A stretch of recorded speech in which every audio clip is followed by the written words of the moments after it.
when he said what he did about identity politics, I don't understand why people complain as much as they do about it. It's literally just a right wing talking point, and it's pure projection on the part of the right wing as well, because they talk about identity politics all the time. Um, you know what I'm saying? Like they literally talk about idpol constantly. It's just white Christian identity politics. They talk about how America's doomed and so on. My position, okay, so class reductionism. If you care about class, then you ought to learn about identity and oppressed groups. If anything, I think you don't want class unity. So here's the thing. When it comes to class reductionism, I do think it is a real thing. I think it's overblown, and I think sometimes the term is thrown around to kind of control discourse, but it is a real thing where people only focus on class for its own sake. When I believe that when it comes to intersectionality and so on, I don't really like that term because the person who coined it was a neolib. But point is that there are points of intersection where class and other forms of oppression meet that should be addressed, and that's actually how you pull people in. So our strategy should be to, because I got to go here in a minute, but our strategy should be trying to appeal to the oppressed, to the downtrodden, and to the people that really feel the grind of the system. You know, trying to appeal to women. You can't have a movement without women. Trying to appeal to Black and Brown, Indigenous people, LGBT, the disenfranchised, the service worker. These are who we should be trying to appeal to because they make up, well, one, they make up much bigger volumes and quantities of the working class versus like the libertarian right wing, the super far right, extreme right groups that Hedges is talking about tactical unity with. But on the other hand, like as I've said, they're our most committed enemies. They will frustrate us in the long term, and they will not be our allies in the long term. And not only that, but like, listen to what these people are talking about. They're talking about appealing to these phantom moderates, these phantom moderate right wingers that don't actually exist, that are going to come over to their side. You know, that's ultimately what they're talking about here. So yeah, we shouldn't talk about women. Intersectional issues in general because that might alienate these phantom right wingers. Let me tell you something, man. Anyone who's fucking alienated by us talking about women's issues or how women are oppressed under particular ways by capitalism, anyone who gets uncomfortable when we talk about how Black people are kind of an oppressed class in their own right, like they're straight up an oppressed like class that are the descendants of slaves. Same with Indigenous people; they're the settler colonized. Like both these demographics, which have so much more revolutionary potential, who are so much more willing to go out there and fight.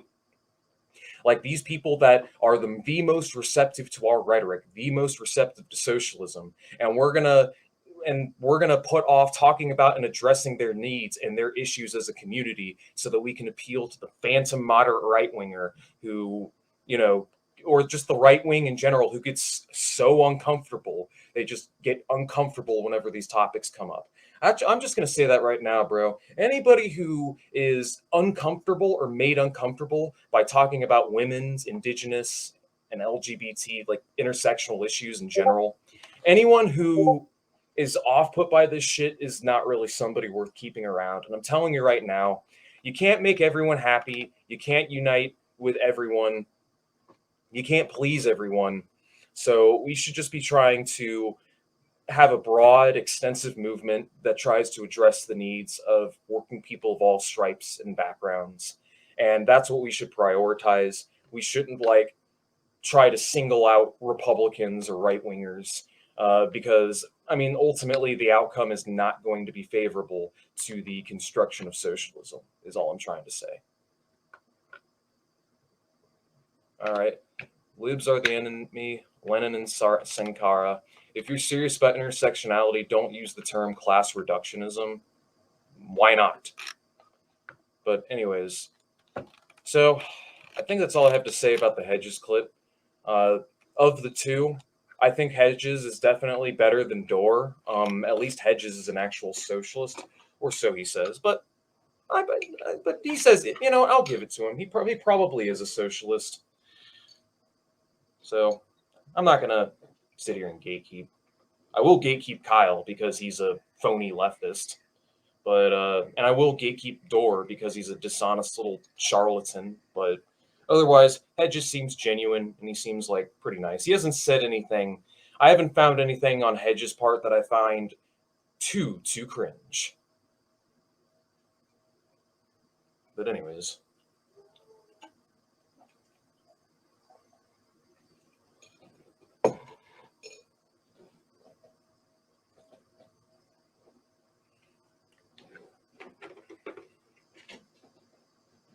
I think in the aggregate, because you're bringing up what race reductionism, in the aggregate, class reductionism, I don't think is really like that big of an issue. I mean, it is an issue.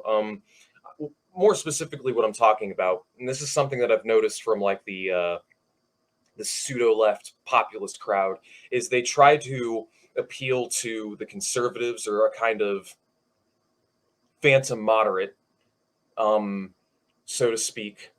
Like even Haas has said it.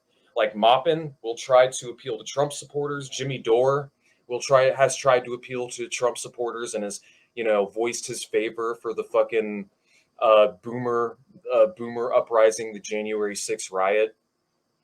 Trying to make it out like these are actual workers. I'm telling you right now, man, these were not like the real salt of the earth working class, the people who did the J6 riot. These are petty bourgeois, middle class, upper class, white suburbanites. Like I'm just saying right now, man, the average worker is not going to have hundreds, thousands of dollars lying around to take off work for a few days, fly across the country, get a hotel for a night, and to go and storm the Capitol building. Most people don't have that kind of coin, and it's for that reason that it actually is pretty difficult to get people to turn out to protest. To get people from all over to come to a single area. It's tough to do, but I'm just saying that these people what I'm trying to say is you have to look at the nature of the protests and the nature of the group and see what it is they're fighting for. And ultimately, to me, all the J6 riot really seemed to be, to me, was just a bunch of people, a bunch of middle class boomers, a bunch of middle class, upper class white folk that were basically psyoped into doing, I don't even know what to describe it as. But anywho, Caleb Maupin also said they were working. Well, yeah, exactly. Of course, he said that. Maupin is very much it's a kind of petty bourgeois socialism that Maupin is pushing for. A kind of petty bourgeois socialism where he gets all hypersensitive when people bring up the existence of the labor aristocracy. He tries that. Why do you think he wants to sell people on socialist billionaires? Who do you think the prime demographic is that he's trying to appeal to with that kind of rhetoric? It's middle class people. It's middle class suburbanites. It's people who are a little bit up there on the food chain in terms of finances, who aren't really struggling particularly hard. Same goes with the Trump supporters. I'm telling you right now that Republicans and like the extreme right, only make up like a minority of the population. It's a grand total of 70 million voters in the United States. That's 25% of the voting population are right wing and Republican. Most of those people fall into two camps: poor, uneducated white men, or middle to upper class career white men. Those are like the main ones that vote Republican. I'm not saying there aren't other demographics in there. I'm not saying that at all. You've got your black white supremacists like Candace Owens. You've got your transphobic transsexuals like Blair Whites. You've got your you've got your fucking misogynistic grifting or trad wife grifting basic bitches like Abby Shapiro and Laura Southern, who push traditional trad wife way of life, stay at home, get chastised by her husband and make him dinner after he works for you. The trad wife baby maker Lifestyle for thee, but not for me. I'm Laura Southern. I'm Abby Shapiro. We're going to play the field and sleep around and not live anything resembling that kind of lifestyle.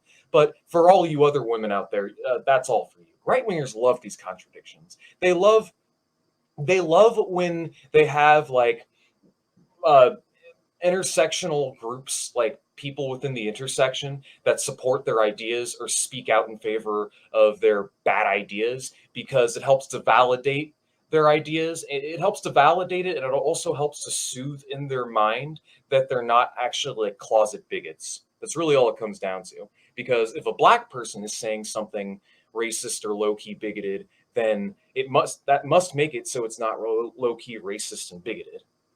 See what I'm saying?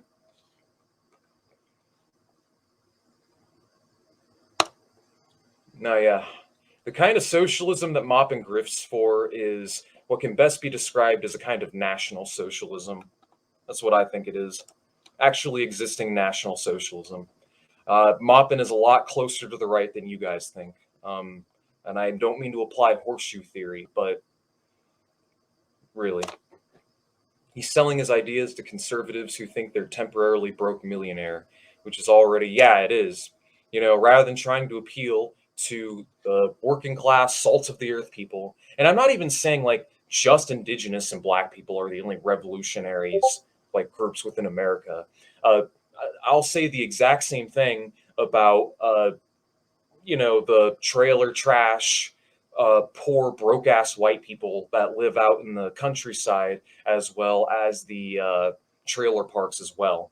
That I would consider them, like, even though many of them are strongly lumpenized. Well, the point I'm trying to make here is the people that are part of the deeper sections of the proletariat, people that truly feel the lash of capitalism, are going to tend to be much more receptive to socialist rhetoric. Like, I've been to suburbs, or not suburbs, but trailer parks before, you know, talk to people, and you'll find that depending on where you are, depending on who you talk to, that, when you talk to, be it service workers, like at my old job,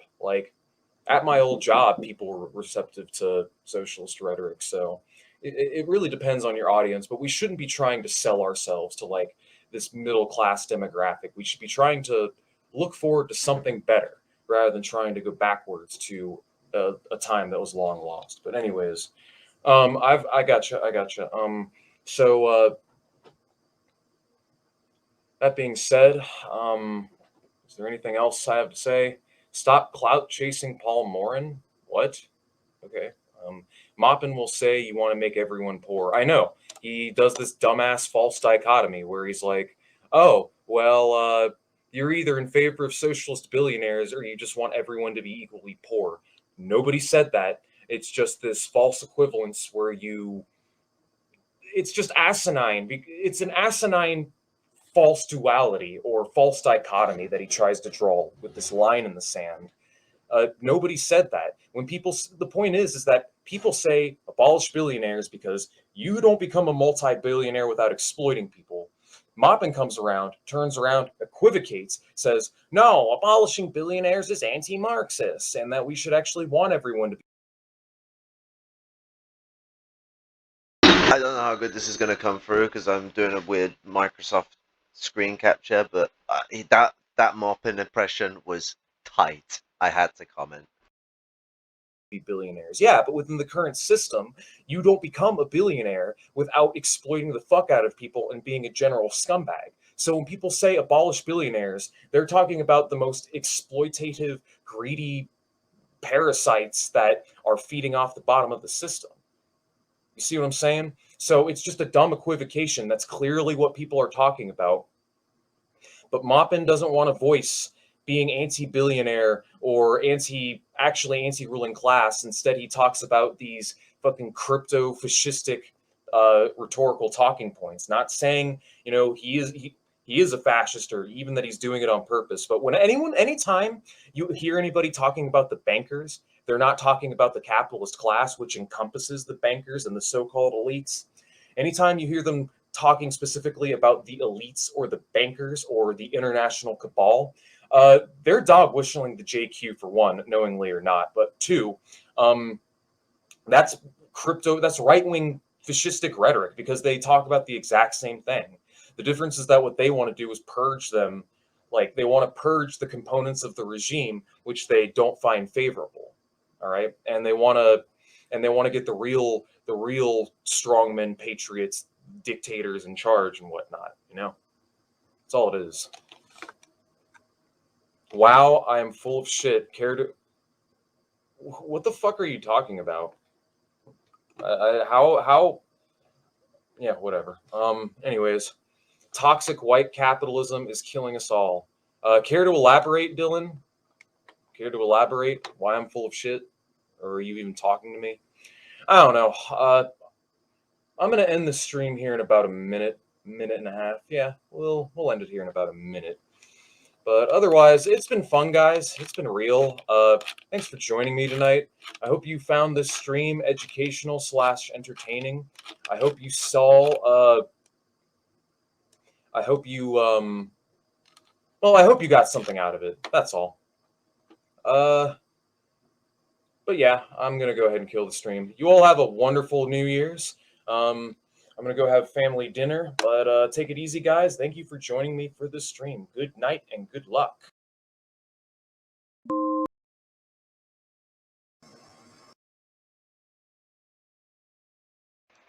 So what's it? I wasn't gonna really add any comments because I already had a little wee one in the end. I'll have a wee one at the end. I mean, a wee one towards the end. I'll have a wee one at the end. Can't fucking speak properly. I'm not gonna be asked to edit this, so you have to deal with me not being able to speak properly. But the whole point of showing this clip is showing this absolute sort of fire take after fire take of Trav. There may be little points I slightly disagree with, but I see no point with quartering him here because the majority of what he said, like the mass majority of what he said, absolutely spot on. It sounds like it come out of my own gob. His criticisms of Marpim are correct. The fact we need to side with the disenfranchised, the colonized, and the lower sectors of the working class. Absolute sort of straight off the cuff, brilliant stuff to say. The importance of that there is a semblance of intersectionality to consider with the way that race and sexism and gender oppression occurs, that we need a consideration of that. And whilst class reductionism is used as a weapon, it is a problem still nonetheless, and it's actually still a fair big problem because it's used not just by those that try and shut down people with class reductionism, but a lot of people use the fact that that has happened to shut down people who criticize class reductionism. It's a two-way two-way bit and bread and butter. But the what's it? But